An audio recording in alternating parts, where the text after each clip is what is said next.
আজি আপোনালোকলৈ এটা নতুন ভিডিঅ' বনাব খুজিছোঁ।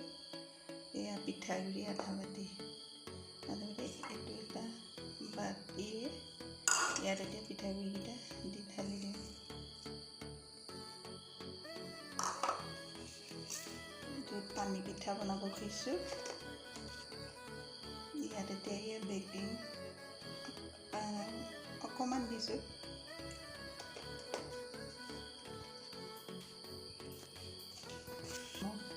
আন্দাজ মতে দিছোঁ। ইয়াত এতিয়া কালজিৰা কেইটামান দি দিছোঁ।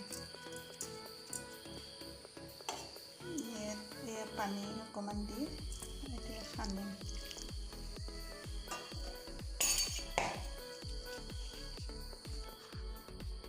এতিয়া পানী পিঠাৰ কাৰণে ৰেডি হৈ গ'ল।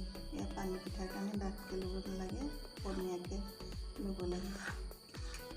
এতিয়া মই 5 মিনিটমানৰ কাৰণে ঢাকি থ'লোঁ। এয়া এতিয়া পানী পিঠাৰ কাৰণে পিঠাগুড়ি ৰেডি হৈ গ'ল, গুলি থোৱা পিঠাগুড়ি। এতিয়া টেৱাখন গৰম হৈছে। ইয়াত মই ৰিফাইন অকণমান দি দিছোঁ। এতিয়া এনেদৰে টেৱাখনত তেলটো অকণমান লেটিয়াই লৈছোঁ। এতিয়া ইয়াত দি দিছোঁ, দি পেলাই এনেকৈ মেলি দিম।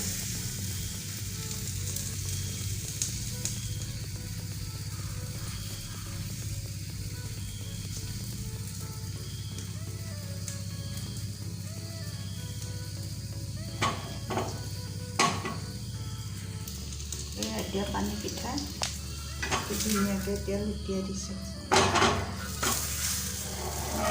কি সুন্দৰ হৈছে।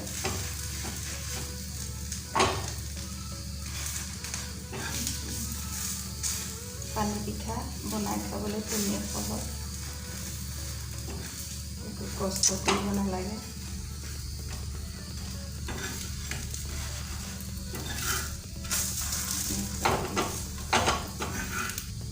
এতিয়া এইটো হৈ গৈছে।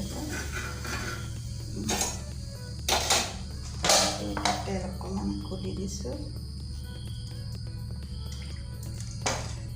এনেদৰে টেৱাখনত তেলটো লেটিয়াই ল'ব লাগে। আকৌ এতিয়া দি দিছোঁ।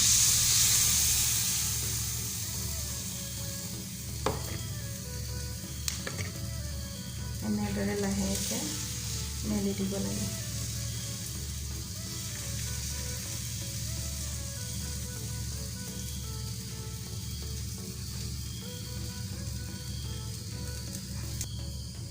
এতিয়া এইটো হৈ গৈছে। পানী পিঠাটোত তেল বেছিকৈ দিব নালাগে, পাতলাকৈ মেলি দিলেই হয়। এতিয়া পানী পিঠা ৰেডি হৈ গৈছে। কি ধুনীয়া হৈছে, পাতলা।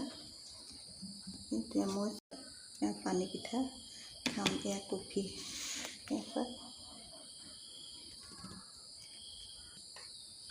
এনেদৰেও পিঠাগুড়ি পানী পিঠা আপোনালোকেও বনাই খাই চাবচোন, কি সুন্দৰ হয়। যদি ভিডিঅ'টো চাই ভাল পায় লাইক কৰিব, শ্বেয়াৰ কৰিব, কমেণ্ট কৰিব, ছাবস্ক্ৰাইব কৰিবলৈ নাপাহৰিব।